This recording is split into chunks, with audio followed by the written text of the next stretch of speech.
Bureau chief Peshawar Umair Yasir हमारे साथ मौजूद हैं, उनसे हम जान लेते हैं। उमैर बताइएगा, नूर आलम खान दावत कबूल करते हुए JUIFA का हिस्सा बन चुके हैं।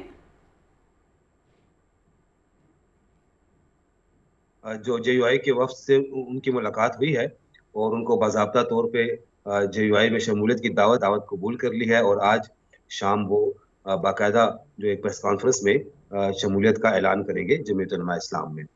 उनके साथ जो हैं वो जमीयत उलमा इस्लाम के सूबाई सदर मौलाना अताउर रहमान भी मौजूद होंगे और बाकायदा तौर पे उनका उनका ऐलान। नूर आलम खान जो हैं वो इससे पहले कौमी असम्बली के रुकन रह चुके हैं। 2008 से 2013 तक की असम्बली में वो पीपल्स पार्टी के टिकट पर मौजूद थे और असम्बली में, और इसके साथ बाद 2013 के इलेक्शन में वो तहरीक इंसाफ के टिकट पर कामयाब हुए थे। पेशावर का जो हल्का है NA 27, जो माजी में NA 4 के नाम से, NA 3 के नाम से मशहूर था, तो अब वो NA 27 से वो कामयाब हुए हैं 2018 में। और आज एक मरतबा फिर वो JUI में शमूलियत इख्तियार कर रहे हैं और मुमकिन तौर पे उन्हें JUI की तरफ से NA 27 का टिकट भी मिल जाएगा, क्योंकि अपने इलाके में वो काफी मजबूत उम्मीदवार समझे जाते हैं और सियासी तौर पे अपने इलाके में वो काफी ज्यादा मशहूर भी हैं। लोगों के साथ उनकी इंटरेक्शन भी ज्यादा है, राब्ते भी ज्यादा है। ये एक समझा जा रहा है कि एक मजबूत हल्का होगा जहां से JUI को एक सीट मिलने का इम्कान है अच्छा नूर आलम उमैर, खान की सूरत आप ये भी बताइएगा कि इससे पहले हमने देखा कि JUIFA और मुस्लिम लीग नून इसके दरमियान ना सिर्फ राब्ते हुए थे, मुलाकातें हुई थी, बल्कि बड़े अच्छे मरासिम भी नज़र आ रहे थे। लेकिन मुफ्ती किफ़ायतुल्लाह साहब नवाज शरीफ साहब के मद्दे मुकाबले हैं और वो कहते हैं कि बड़े भारी मार्जिन से उन्हें शिकस्त देंगे। ये क्या चल रहा है?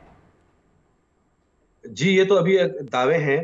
राब्ते तो इन जमातों के दरमियान हुए और इब्तदाई तौर पे ये भी कुछ हद तक ये बात भी इन दोनों जमातों के दरमियान की गई थी कि ऐसी नशिस्तों पे एक दूसरे के मद्दे मुकाबिल उम्मीदवार नहीं लाए जाएंगे।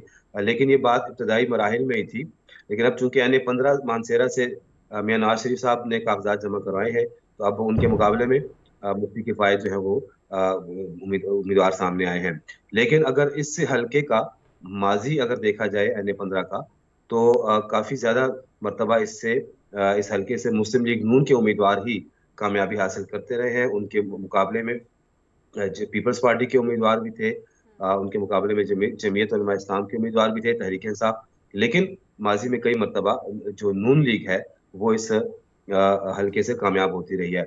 देखा भी जाए तो जो हजारा डिवीजन है, एबटाबाद, मानसेरा, हरीपुर के जो इलाके हैं, खुसूसन एबटाबाद के, वहां से तो माजी में जो है वो तहरीक इंसाफ की से हुकूमत से पहले मुस्लिम लीग नून ही कामयाब होती रही है।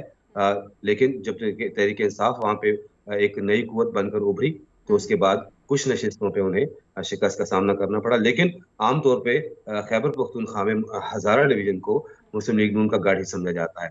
तो इस नशिस्त पर भी चूंकि माजी के रिकॉर्ड को सामने रखते हुए जो है वो मुस्लिम लीग नून की कामयाबी का इम्कान ज्यादा है। लेकिन चूंकि मुफ्ती किफायतुल्लाह का ताल्लुक उसी इलाके से है, तो जो इंतखाबी सियासत में ये एक बात अहम अहम समझी जाती है कि उम्मीदवार का ताल्लुक जो है वो उस इलाके से हो, तो उसको ये एक एक कुछ प्लस पॉइंट्स उनको मिल जाते ठीक है हैं। उमैर।